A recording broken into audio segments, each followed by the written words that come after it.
Hey, so today I'm going to do a stereo swap in this 2001 Toyota RAV4. I'm going to be installing this Atoto A6 touchscreen radio. I also purchased this cable adapter. It adapts from the two cables on the car to the cable on the new radio. I'll post a link in the description for everything I bought for this project so that you can get the same stuff if you want. So first thing you're going to want to do is remove your battery cover and then disconnect your negative battery cable just to make sure you don't have any problems with shorting out anything. So it takes a 10mm socket to loosen the nut on your negative battery terminal. You want to be very careful that you don't connect the two terminals on a battery with your wrench or make a circuit in any way, because you'll cause sparks and bad things will happen. So once you've loosened that nut, you can just lift off the cable, and then I normally just tuck it under there so it can't get back to the terminal. The first thing you're going to need is an H5 Allen head driver, and you're going to take out 4 screws in this beauty ring here. So now that those 4 screws are out, you can go ahead and take and pull on the cover, and then it'll just slide out. And then you're going to need to use a 10mm socket to pull these 4 bolts out, 2 on each side. Just a quick tip here, there's kind of a hole down in here, so when you're pulling that bolt down there out, there's a chance you could drop it in there. So I just take a piece of paper and roll it up and stuff it in there so that it closes off all the gaps, so less chance of losing the bolt somewhere. Okay, with those 4 bolts out, now your radio will pull out of the dash. And then there's 2 cable plugs there, and then 1 other plug that I believe is the radio antenna. So you have to disconnect all those before you can get the radio out. So next, once you have the old radio out, you're going to need to disconnect these mounting brackets and put them on the new stereo. You got to take out 4 bolts on each side. They're either Phillips or 8mm bolts. You can use either one. This stereo came with mounting brackets. I'm not going to use their brackets because they won't fit my car, but I will use their screws since they're probably made for their radio to fit theirs better. So I'm going to go ahead and use their screws, but my old brackets. Okay, so the old brackets only line up with like 2 of the holes on the new radio. I was kind of expecting that, but there's actually these little divots here that go into these holes here. So once you put it on there, it makes it so it can't twist. So I'm just going to put a little bit of thread locker on these 2 bolts right where they'll seat, and then I think that'll be enough, and then I'll be able to get the old factory bolts back into the car. Okay, so with the old brackets installed on the new radio, it fits the old holes in the dash just about perfectly. So now I'm going to hook up the wiring harnesses. A Wi-Fi adapter that comes with this, you got to plug in. There's also a GPS adapter and some USB cables, and also an external mic if you want to use that. It has a mic in at the top corner here, but so it comes with a mic too. Okay, so that new cable harness just plugged right into my old cables really easily. This goes onto the new radio. I think this is for another car. This doesn't really apply to my car. This cable is for the radio antenna.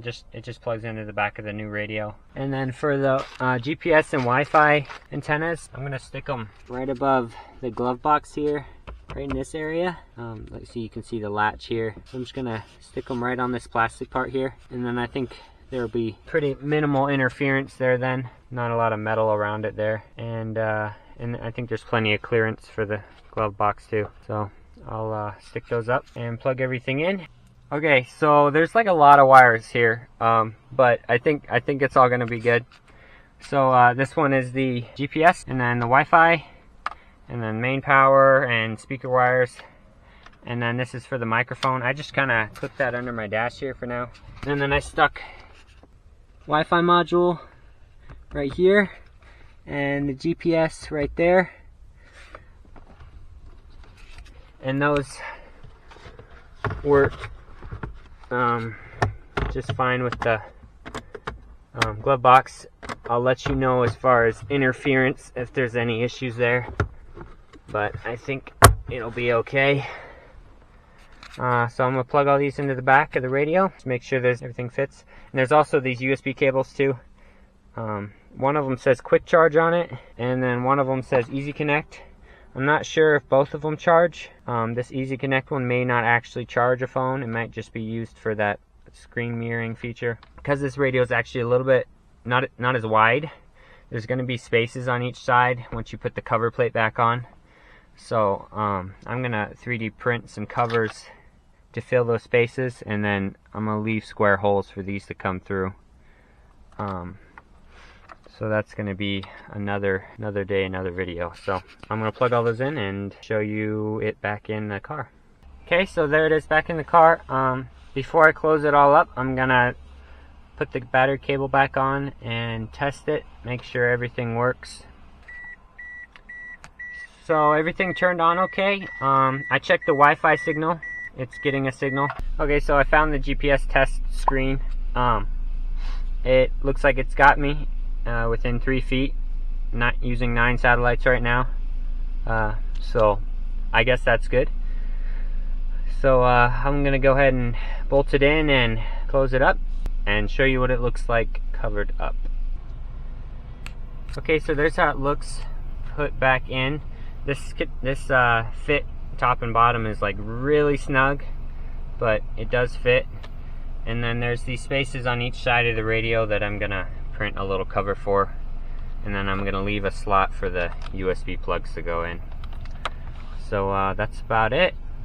I don't know if I showed it or not, but don't forget to put the 10mm bolts into the radio brackets back there.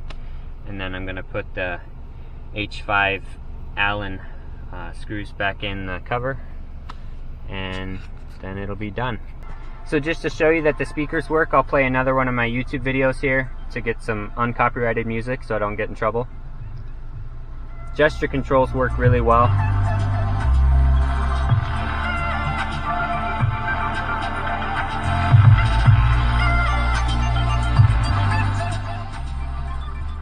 But as you can hopefully hear, the speakers sound really great. There's no noise or anything coming through them. They sound really clear and crisp. So I'm really happy with this so far. I may make another video later once I get these side covers in and update you on how I'm liking it still. But I think that'll be it for now. Thanks for watching. I hope this helped somebody, and I'll see you in the next one.